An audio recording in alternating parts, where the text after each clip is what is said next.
유비도 자꾸 건들면 폭발한다는 것을 보여준 남자. 점술에 밝았으며 천부적인 재능을 가지고 있던 인물.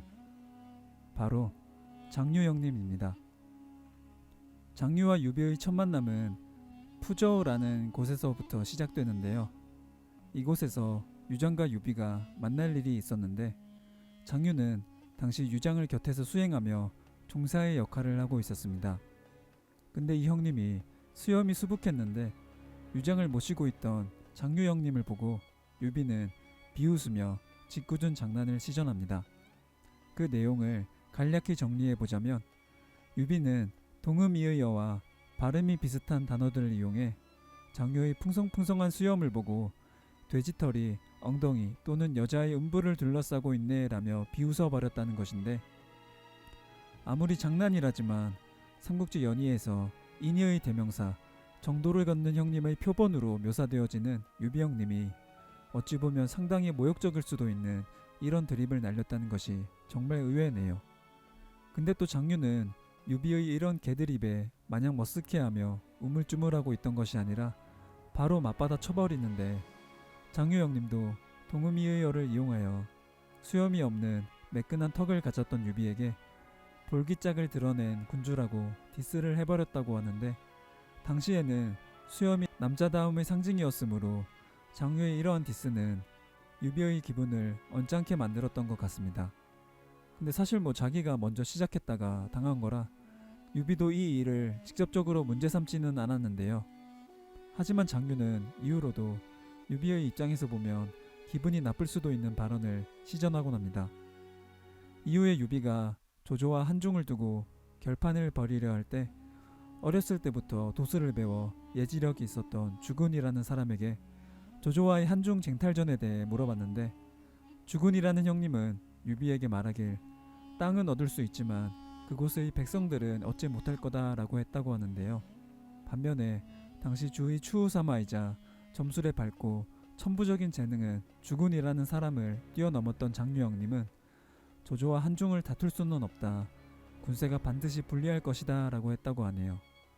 하지만 장유 형님의 조언과는 달리 유비는 장비, 황권, 황충, 법정 등의 맹활약으로 한중의 백성을 얻지는 못했지만 땅은 차지하게 되어 길진 않았지만 전성기를 맞이하게 되었죠. 연이어서 장유는 220년에 유씨의 재위는 끝나고 조씨로 바뀔 것이고 아마 이게 한나라의 운명이 끝날 것이다 라는 예측 같습니다. 유비가 익주를 얻은 이후부터 9년 뒤 222년과 223년 사이에 익주를 다시 잃을 것이다 라고 다른 사람들에게 말했다고 하는데, 이 말을 들은 익명의 일인이 장유가 내뱉은 말을 유비에게 은밀히 보고해버렸고, 평소 자신을 한나라 왕실의 후예라며 정통성을 주장해왔던 유비였고 자신이 차지한 땅을 다시 잃을 것이라는 부정적인 예측을 해대는 신하의 말을 듣고 기분이 마냥 좋을 수는 없었겠죠. 어찌 보면 상당히 위험한 발언인데 혼자 속으로 생각하고 끝내도 될 것을 민심을 어지럽힐 수 있는 내용이 담긴 말을 사람들에게 발설해버렸으니, 유비는 이전에 장유가 자신의 민둥수염을 디스한 것과 조조와의 한중 결투를 반대했던 이력이 있어서 그랬는지 장유의 불손한 태도를 미워하고 있었다고 하는데요.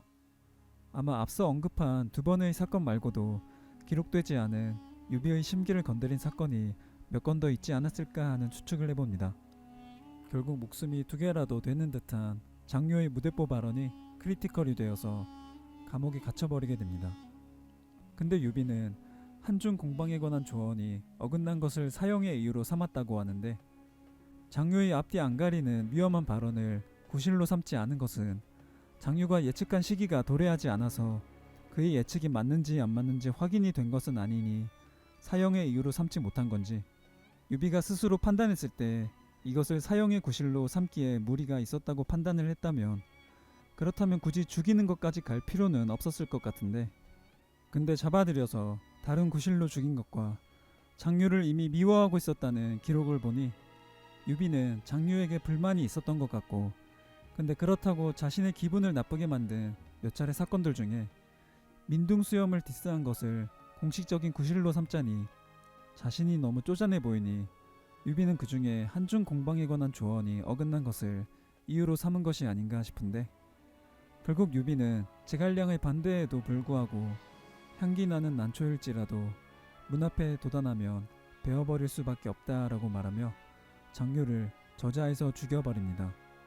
근데 한편으로 생각해보면 특정한 사안을 두고 신하들이 찬성 반대 의견을 내놓을 수 있는 건데, 결과적으로 너 의견 틀렸으니 사형 이렇게 말하는 게 유비가 이미 장유를 미워하고 있는 상황에서 장유 형님이 심기를 또 건드니까 유비 형님은 쌓였던 것이 폭발해서 장유를 죽일 적당한 구실을 골랐던 것이 아닌가 싶은데, 근데 장유 형님이 위험한 발언을 내뱉기는 해서 이것을 아량이 넓은 군주로 인식되어지는 유비의 의외의 모습이라 생각해야 할지, 장유 형님이 군주와 신하 사이에 지켜야 할 선을 지키지 못한 것으로 해석해야 할지.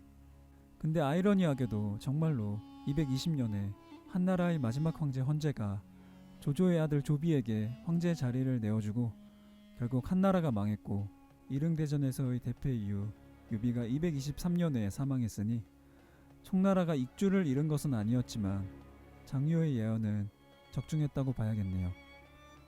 그래서 결론은 조심하자.